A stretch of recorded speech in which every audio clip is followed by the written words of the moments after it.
Bonjour à tous et bienvenue. Nous allons aujourd'hui étudier les propriétés des transformations, donc la rotation et la translation que nous avons étudiées précédemment. Alors, la propriété principale de cette vidéo est donc la propriété de conservation. Je vais vous expliquer ce que ça veut dire. Alors, je vais d'abord vous la lire. La rotation et la translation conservent l'alignement, les longueurs, le parallélisme et les angles. Donc la conservation, ceci signifie tout simplement qu'il ne change rien.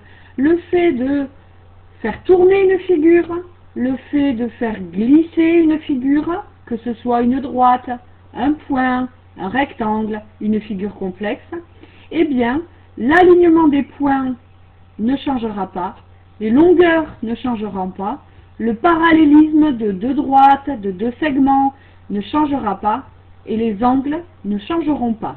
La conservation signifie que ces transformations ne modifient pas l'alignement, les longueurs, le parallélisme et les angles de chacune des figures sur lesquelles elles opèrent. Alors, une première illustration par un exemple, la conservation des angles. Donc ici, vous voyez, je vous représente la translation qui transforme A en B. Donc vous voyez le point A qui glisse et qui se transforme au point B. Et vous voyez ma figure, ma première figure, que je pourrais appeler la figure numéro 1, qui s'appelle CDEFGH.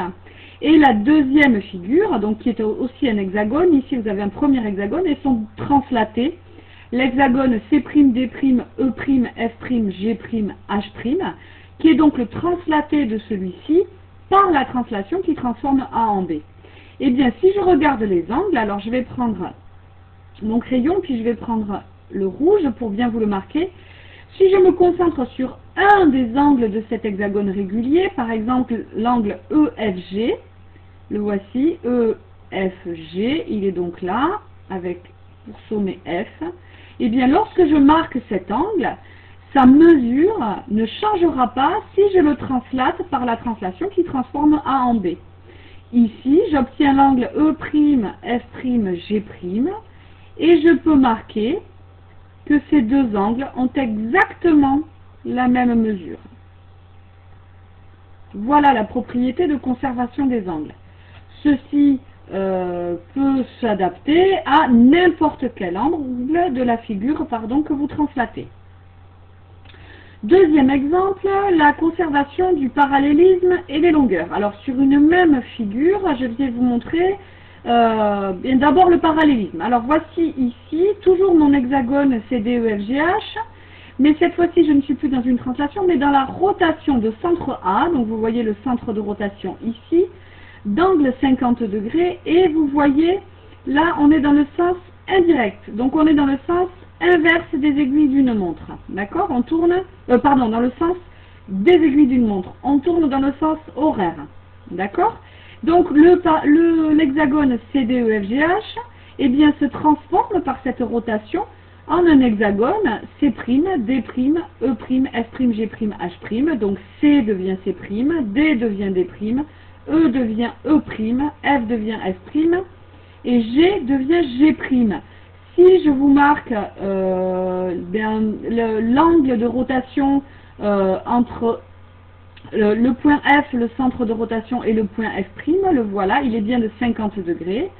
Je peux aussi en marquer un autre si vous souhaitez voir plus clairement cette rotation. Eh bien, l'angle qui est formé par le point E, le point A, centre de rotation, et puis le point O' est exactement identique, c'est un angle aussi de 50 degrés. Voilà ma rotation. Eh bien, alors je vais changer de couleur, je vais mettre en vert, si je remarque que sur ma première figure, donc l'hexagone de départ, je trace la droite CD et puis je trace la droite HE. Eh bien, vous voyez ici, ces deux droites sont parallèles. Alors, lorsque j'effectue la rotation, j'obtiens ce nouvel hexagone et je constate en traçant les images de ces deux droites, c'est-à-dire C', D', puis H', E', je constate que le parallélisme est toujours respecté. Excusez-moi, je me suis un peu décalée, voilà. Je constate que le parallélisme est toujours respecté. Les droites CD et HE sont parallèles, je l'ai écrit ici, DC est parallèle à EH, pardon, je l'ai dit dans l'autre sens. Donc, puisque la rotation conserve le parallélisme, la droite C'D', qui est l'image de CD, et la droite H'E', qui est l'image de HE, eh bien, ces deux droites sont aussi parallèles. On dit que la rotation conserve le parallélisme. Ça, c'est fait.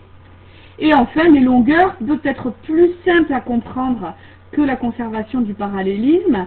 Eh bien, tout simplement, si je prends, alors je vais encore changer de couleur, cette fois-ci je vais mettre du orange. Si je prends la longueur du segment EF, la longueur EF, la voici, je vais la marquer en orange sur la première figure, eh bien, cette longueur-là sera forcément conservée par la rotation, c'est-à-dire que le segment image du segment EF, qui est le segment E'F', fera exactement la même longueur. Je peux donc coder, comme d'habitude, avec mes petits traits pour les longueurs des segments, que ces deux segments font la même longueur, puisque la rotation conserve les longueurs. Évidemment, cette propriété est aussi valable pour la translation. La translation et la rotation conservent le parallélisme et conservent les longueurs.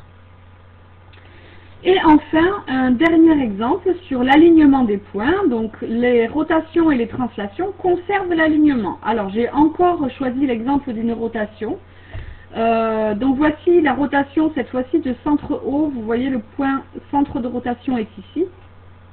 D'angle 60 degrés dans le sens direct. Donc, cette fois-ci, je tourne eh bien, dans l'autre sens. Donc, je vais dans ce sens-là, hein, si je marque la flèche. Donc, dans le sens inverse des aiguilles d'une montre. Voilà.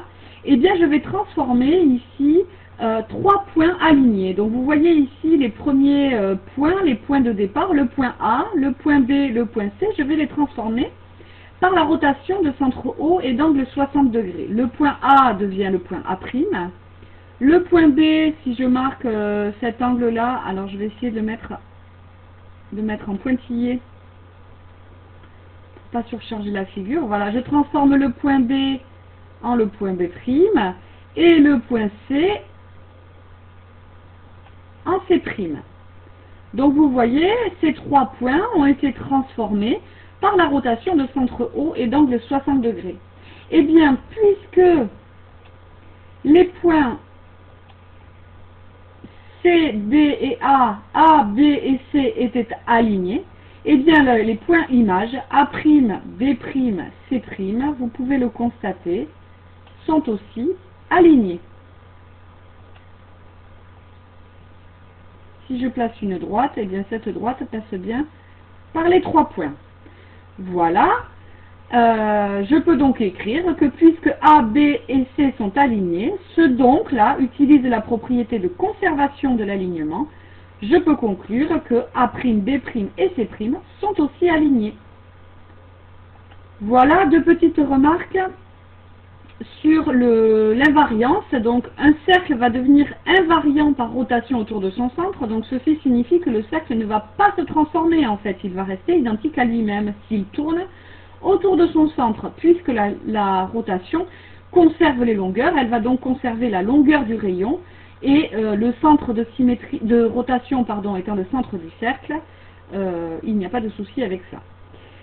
Une droite est invariante par toute translation dont la direction est parallèle à cette droite. Eh bien oui, si je prends la translation qui transforme en B, une droite parallèle à la droite AB sera forcément invariante puisqu'elle va se glisser sur elle-même et rester donc la droite posée sur elle-même en quelque sorte et rester confondue. On dit que la droite est invariante par une translation dont la direction est parallèle à cette droite. Voilà, merci de répondre au questionnaire, laissez à la suite.